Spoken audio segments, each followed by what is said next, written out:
Now you talk about terror. What about for me? I've been terrorized all my day. All my day.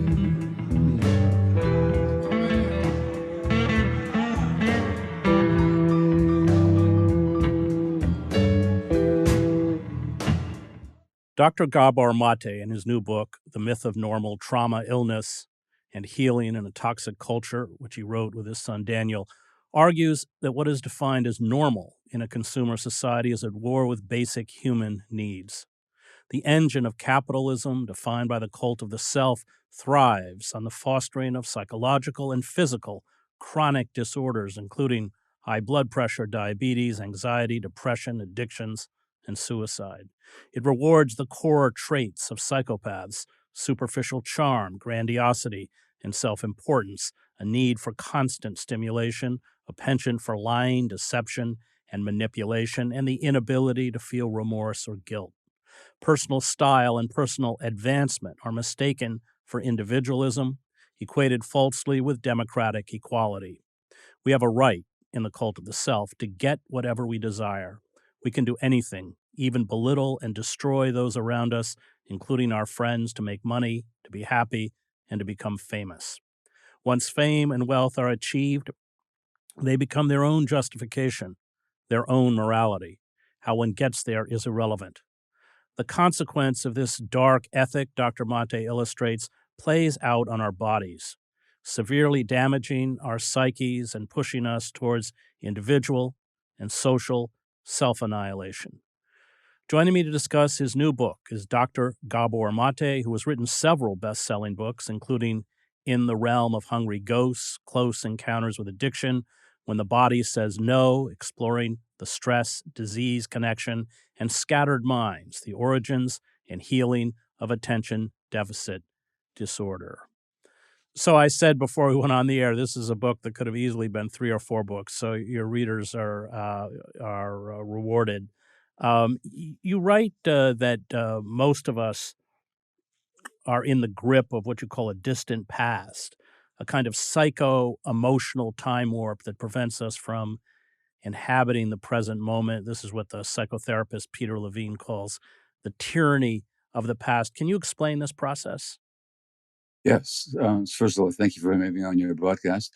In my own life, coming to reflect on many of my behaviors, I've had to realize that often I wasn't reacting to the present. I was reacting to some interpretation on the present based on old traumatic programming from my early childhood. So often when I get upset, say in my relationship with my spouse, the degree of upset is not related to anything that's occurring right now, but it's some dark pain or wound, which is what trauma means, based on a sense of having been rejected or not being loved or not being accepted when I was a very young infant. And so that's what Peter means by the tyranny of the past, that the past colors are, the Buddha said once that with our minds, we basically create the world. But what it didn't say is that before with our minds, we create the world creates our minds. So that the mind, and in fact, the very brain itself, including the physiology of the brain, is programmed very early in childhood by our earliest relationships with our caregivers, beginning in utero. And those imprints govern a lot of our behaviors, even into adulthood. Well, you write about it. One of the things I liked about the book was its honesty. You give voice to your wife and your son and are quite frank and I think courageous about your own failings as a father. We all have them. It's painful to confront that we failed in some way those we love. And I wondered if you could just, for people who don't know your story, just tell us quickly what that trauma, it is in the book, but what that trauma that you endured was. So, in a large historical context, the trauma was that I was born in January 1944 in Budapest, 2 months before the Nazis occupied Hungary, which is when the genocide began, 2 months after I was born. Now, the day after the Germans marched into Budapest, My mother phoned the pediatrician. I was 2 months of age. And she said, "Would you please come and see Gabor because he's crying all the time?" And the doctor said, "Of course I will come, but I should tell you, all my Jewish babies are crying." So that infants, and this is true, you don't have to have war and genocide for this. Infants absorb the stresses of their parents, and that has an impact on their nervous systems. So I spent the first year under predictably difficult, even life-threatening circumstances, which culminated with my mother giving me to a total stranger in the street in Budapest, because where we were living, I would not have survived. So I didn't see her for 5 or 6 weeks. Of course, an infant can only experience that as an abandonment. And who gets abandoned? Somebody who's not lovable, somebody who's not wanted. So my sense of self on a deep unconscious level was somebody who's not lovable, who's not wanted. And that then leads to all kinds of behaviors in adulthood. Um, Not to mention that for the whole year, I'm absorbing the stresses and terrors of my mother, which infants and children being narcissistic in the sense that they think it's all about them. Naturally, I think she's suffering so much, it must be my fault. So there's this tremendous sense of guilt and shame that comes with trauma. It does not take historical trauma of those proportions. It doesn't take war or genocide. In a diary entry, my mother described when I'm 2 weeks old, before there were Nazis, before the Germans occupied Hungary, just how she was following doctor's orders not to pick me up and feed me when I was asking for it. Because then the ethic was you feed on schedule, not on the child's demand. That itself is a trauma. Because what message do I get as a 2 week old? That my needs aren't important, that I'm alone, that the person who loves me doesn't care enough about me to pick me up. And that kind of trauma is very common in all societies. So I just don't want to create the impression that trauma is only under dramatic circumstances such as I endured as an infant. Well, you write in the book about your mother's instincts, that she didn't like it. And of course, I think much of your book is a kind of celebration or holding up those instincts against modern medicine or modern psychotherapy. The psychiatrist Basil uh, Van de Be- Kolk in Bessel, if I may say. Bessel, excuse me, Yeah. yes, Bessel van de Kolk in The Body Keeps Score. He writes that trauma is when we are not seen and known. And you build on this idea that trauma is a fracturing of the self, of one's relationship to the world. You define this fracturing as the essence of trauma. What do you mean by fracturing of the self, and how does this fracturing work? Well, so trauma means wounding, a psychic wound. And you can wound people in two major ways, you might say, by doing terrible things to them, such as the abuse that many people endure in childhood, whether in home or in school. But the other way you can hurt people is just not to meet their needs. Now, one of the essential needs of human children, I mean, I'm talking about essential need in the sense that if it's not met, the child suffers, is to be seen and accepted for exactly who they are.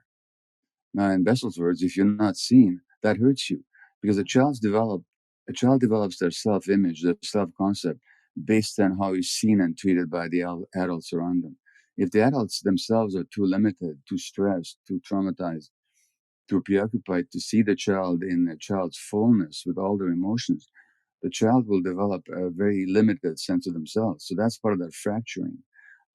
First of all. Secondly, when you're not being seen, or worse, if you're being hurt or abused, it's just too painful to be in your own body and to experience your own emotions. So literally, as a survival adaptation, quite unconsciously, the child will cut off their sense of feeling, their gut feelings, and they even disconnect from their bodies. So that disconnection and fracturing of the self, which is the essence of trauma, happens if you're not seen and accepted just who you are, even more so if you're hurt. You've long argued that addiction is an outcome of childhood trauma. You say this is based on a shame-based view of ourselves, a kind of negative self-perception, a loss of compassion for oneself. You write, I'm quoting, "The more severe the trauma, the more total that loss." Can you talk about the loss and its effects? Sure. So for 12 years, I worked as a physician in Vancouver's downtown east side, which is, I don't know if you've ever been here, Chris, I but have, I have, yeah, and I have gone down to the east side yeah. of So Vancouver. it's shocking for people coming from even from the ghettos of the United States. It's North America's most concentrated area of drug use. And in 12 years of work down there, I never met a single female patient who had not been sexually abused as a child. And all the men had been severely abused, sometimes sexually, sometimes in other ways, neglected, and so on. Not by accident, 30% of our clients down there were Indigenous, First Nations Canadians. They make up 5% of the population. They're also the most traumatized segment of the Canadian population. A shocking 50% of the women in jail in our country are Indigenous. They make up 5% of the female population. So what that trauma does is it hollows out the self, because again, it's too painful to be connected to the self. And that pain will break through. And there's a sense of emptiness, because the sense of fulfillment as a human being needs to come from within. It needs to come from an embrace of oneself as one is. But when it's treated that badly, one ends up rejecting oneself as the flawed, not hurt, as a flawed, deficient individual. So underneath all trauma is a shame-based view of oneself, and that shame is searing.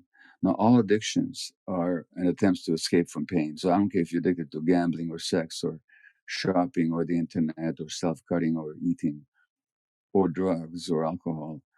It's all about soothing the pain of that shame, soothing the pain of what you endured. And when that pain breaks through, you have to soothe the pain by some addictive behavior. So that's what I meant there. So underneath addiction, people think that they're ashamed of themselves because they're addicted. It's at least as much the other way around. They're addicted because they're so ashamed of themselves. Well, you write about how consumer society plays on this. You say that if trauma entails a disconnection from the self, then it makes sense to say that we are being collectively flooded with influences that both exploit and reinforce this trauma. These are your words: work pressures, multitasking, social media news updates, multiplicities of entertainment sources. These all induce us to become lost in our thoughts, frantic activities, gadgets, meaningless conversations.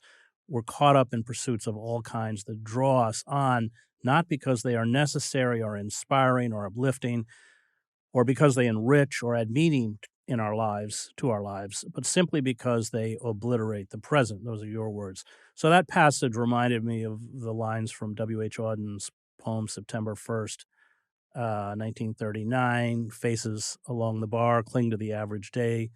The lights must never go out. The music must always play. All the conventions conspire to make this Ford assume the furniture of home.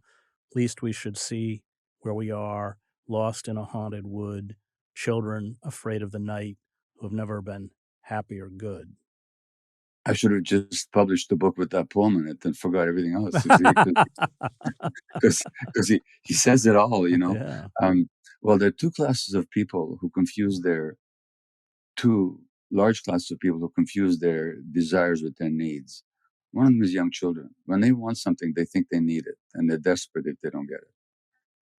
In the hands of healthy adults, one learns that needs are not the same as desires. The other class of people who confuse their desires with their needs, of course, are addicts of all kinds. I need to go shopping. I need to have a drink. These aren't needs; these are desires. But consumer society is based on making addicts out of everybody, to confuse our desires with our needs. It's this, as the Catholic monk whose work I'm sure you're familiar with, Thomas Merton, said. The whole society is geared to um, raising our desires to this fever pitch, so that we can be consuming the products of the film studios and all the factories. And so whole consumerism is based on creating false needs. And if we weren't at this fever pitch of desire all the time, we wouldn't buy all the stuff that we buy, nor would we be, coasting on the internet to fill every moment, because we're so empty and we're so afraid of ourselves that we have to distract ourselves from our own presence by whatever means.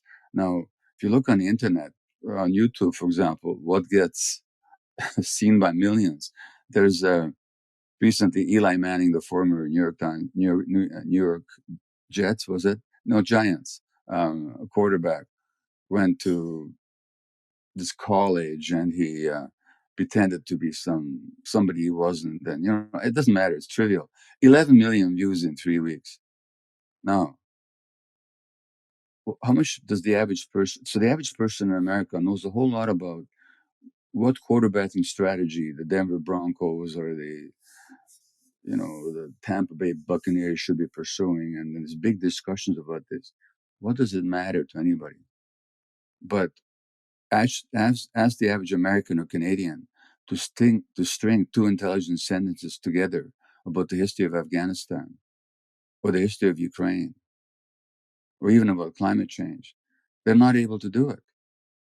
So the whole society is designed, the whole culture is designed to draw our attention away from and make us believe of what's important and make us believe that what's trivial is actually essential.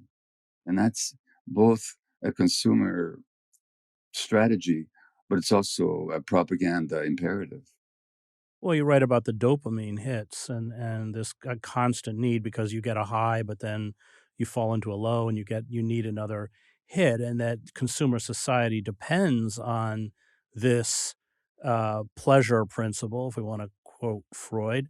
But in fact, of course, what makes us content, what provides joy, is outside of that kind of self-destructive behavior.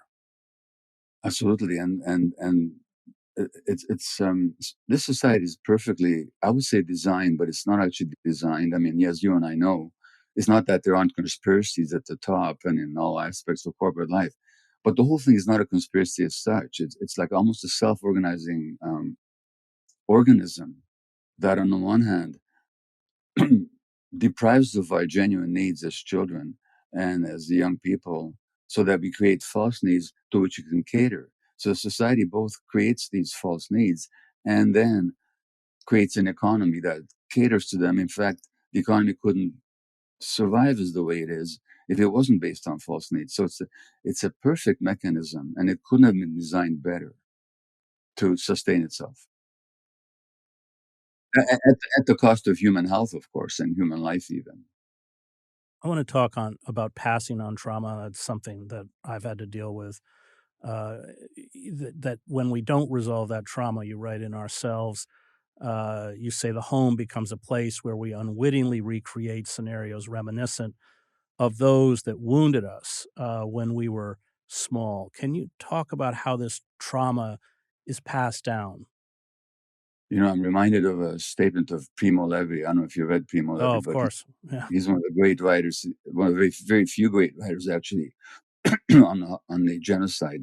He wasn't somebody who sentimentalized anything. And he said at some point in one of his books that let's not recreate in our homes the same conditions as existed in the camps. And that may seem like a shocking statement, because how can you possibly compare the two? But in terms of wounding children, you don't need those dramatic historical circumstances. So I talked about my own formative year, the first year of my life, in the sense that I wasn't lovable and wanted. Well, the way I compensate for that, in part, was to go to medical school. Because when you go to medical school, you get a sense of self-importance, and it's very traumatic to go to medical school, but you come out of it with a lot of power and a lot of knowledge that makes you indispensable to the world. And now they're going to want you all the time. And the beeper is always going. Every time the beeper goes, you get a dopamine hit. Oh, they want me. I'm so important. But it's addictive because it never fills the emptiness inside. So I'm a workaholic physician, and I'm carrying my depressions and anxieties and so on, but not on the job. They come out at home. Now, what message do my kids get when daddy's not around? Because he's always busy looking after other people.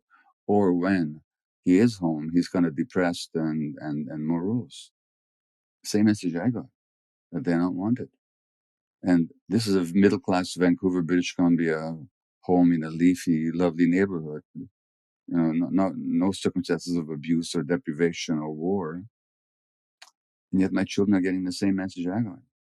So this is how we pass it on unwittingly, and not because we don't love our kids, and not because we don't do our best, but simply because the best is constrained and informed by our own unresolved trauma. And most of us, or many of us, have children when we're very young, before we actually have resolved or even recognized our traumas. Yes, I mean, it was something I've dealt with. I remember helping my kids build a gingerbread house when they were little, and then just without thinking, I said, "Let's play Bosnia and burn it down." Um, you say that all illnesses, if not psychosomatic in origin, have psychosomatic components.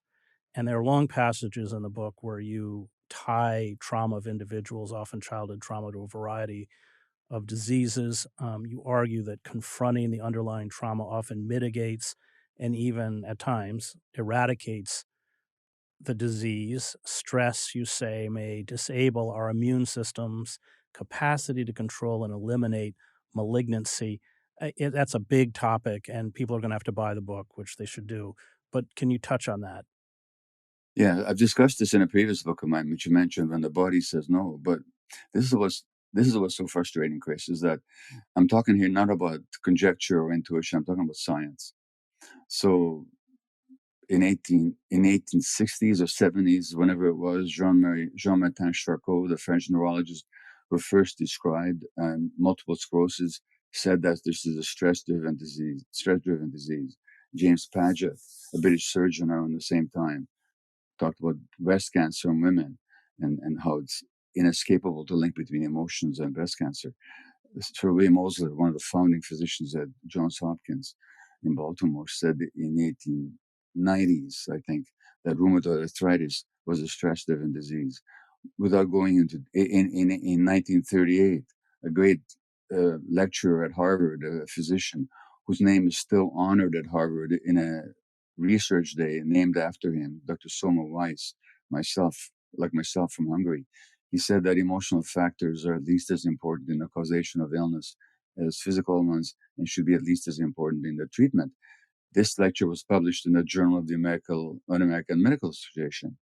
Now, they had no science to back it up. They just had their intuition. Since then, we've had 80 years of science showing the relationship between emotions and physiology, because you can't separate the mind from the body. Scientifically speaking, you cannot separate the mind from the body. And the emotional apparatus is part and parcel of the same system that runs the immune apparatus as well. So when I say psychosomatic, I'm not meaning imagined. I'm meaning literally the oneness of psyche and soma, the mind and the emotional circuits of the body and the brain with the physiology of the rest of the body. So, Is so this what you mean by neurogenic inflammation? well, neurogenic inflammation simply means that the nervous system can trigger inflammation in the body, and and of course the nervous system, is easy to demonstrate, is very much influenced by emotions. I mean, you have a certain emotional state, your nervous system changes by definition, and so that can initiate inflammation in the body. For a recent study 3 weeks ago showed that a single episode of racism will instigate inflammation in the body and suppress the immune system. So that everything is psychosomatic in that sense, not in the sense of imagined, but that the psyche is influencing the soma, because they're one system. Long-term stress, long-term release of stress hormones like cortisol suppresses the immune system, makes it less able to resist malignant transformation, and also can turn the immune system against oneself, so that one has more of a chance of developing autoimmune disease, which, not surprisingly, who's most prone for? Women of color, because they're women, so they're more stressed for gender reasons, and of color because they're more stressed because of racist reasons. So the more intersection there is of gender and race, the more autoimmune disease you have. It's strict science. And the frustrating part of it is the average medical student doesn't get a single lecture on any of this stuff, despite the voluminous science. It's incredible, the gap between science and medical practice.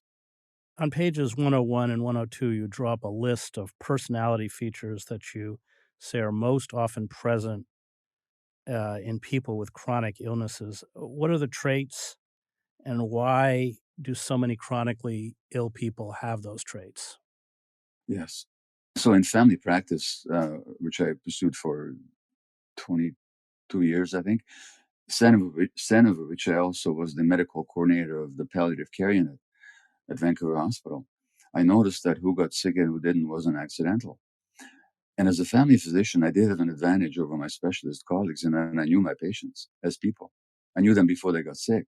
I knew them in their families of origin. I knew them in their multi-generational family context. So I began to notice that people that developed chronic illness had certain character traits.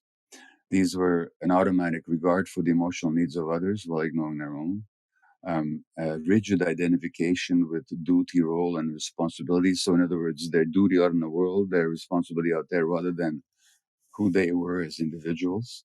A repression of healthy anger. Healthy anger. There's a distinction between rage and unhealthy anger. And finally, two fatal beliefs that one is responsible for other people feel and one must never disappoint anybody. Now, these traits, it's not again fanciful how they lead to illness because they all impose tremendous stress on individual. I mean, if you've ever been angry and if you know what a perturbation of the nervous system and the viscera anger involves, imagine not feeling anger, what energetic demand it is to repress the anger so much so you don't even feel it. So one of these really nice people that never gets angry. It's a tremendous diversion of body energy that wears on the immune system and the nervous system. So it's that long-term stress then that leads to the illness. Not these traits cause the illness, but these traits make you much more prone to be stressed without even you knowing it. And therefore you're more prone to illness. It's a very straightforward correlation. I see that play out in the prison because my students in the prison cannot express anger to the guards. Yeah, And you have, it's just an epidemic, diabetes, hypertension, yeah, heart disease, everything, because of course if they express that anger, they're immediately punished. yeah. Um, Yeah, and no wonder you see, James Baldwin once said, I think that to be an American black is to be a constant state of suppressed anger. yes, And the question is what to do with that anger. It's no wonder that black American males have a much higher risk of high blood pressure. It's got nothing to do with genetics. Their genetic relatives in Africa do not have the same risk. It has to do with uh, the stress of being American black and not being allowed to be angry. I want to talk about the tension or the clash between what you call two essential needs, attachment and authenticity. You call this ground zero for the most widespread form of trauma in our society. Can you explain that idea? Sure. So attachment is simply the drive to be close to somebody. For it's a biological, instinctive, psychological drive that's part of our evolutionary heritage, and we share that with other mammals because without attachment, the drive to be close between parent and infant, no mammalian infant would survive. So we're simply wired for it, and especially the young child is wired to attach because without that attachment, there's just no life. Period. Now, we also have another need as well, which is what I call authenticity, and that comes from the word auto for the self, and being in touch with our feelings, knowing what we feel, and being able to act on that. Now, don't forget, we evolved out there in nature for millions of years, and for hundreds of thousands of years until a blink of an eye ago in human, even in the existence of our own species, we lived out in nature. How long does any creature survive in nature if they're not in touch with their gut feelings? And that's what I mean by authenticity, is being connection with our bodies and our emotions. However, according to much of the toxic parenting advice that's doled out, the Tiger Mom and Emily Oster's parenting by the numbers, it's designed to teach parents to ignore their parenting instincts. And if a child shows up angry, for example, they should be made to sit by themselves so they come back to normal, according to a very famous psychologist who will blessedly remain unnamed in this program, but he's He's Canadian. named in your book, isn't he? He's named in my book, and he says that an angry child should be made to sit by themselves until they come back to normal. So anger in a child is not normal. I got news for that, psychologist. Anger is built into our brain as one of our essential brain circuits because it's an important boundary defense. Now, if a child gets the message, or Hillary Clinton, who I talk about, who runs into her mother's home at age 4, seeking protection from bullies, and she's told, there's no room for cards in this house. You get out there and deal with it. When a child, natural fear is not acceptable. When a child's desire for help is not acceptable. When a child's natural anger is not acceptable. The child has a decision to make. Am I going to be authentic and be rejected by my parents? Or should I reject myself and be accepted by my parents? Well, the tragic tension invariably gets resolved in favor of attachment, and a person adaptively suppresses their authenticity, but then that becomes a lifelong paradigm, and we live out of a fun sense of self. We don't know what we feel. We dare not ask for help. We dare not say no to the demands of the world, and that makes us sick. So that's what the tragic tension is. And a lot of people, when they get sick, they actually learn to be themselves. And when they do, not just as documented by myself, but by others as well, there's a much better chance for health. Yeah, I think this is why you write that the personality traits we come to believe are us, and perhaps even take pride and actually bear the scars of where we lost connection to ourselves. I'm going to stop there. I want to thank the Real News Network and its production team, Cameron Granadino, Adam Coley, Dwayne Gladden, and Kayla Rivera. You can find me at chrishedges.substack.com.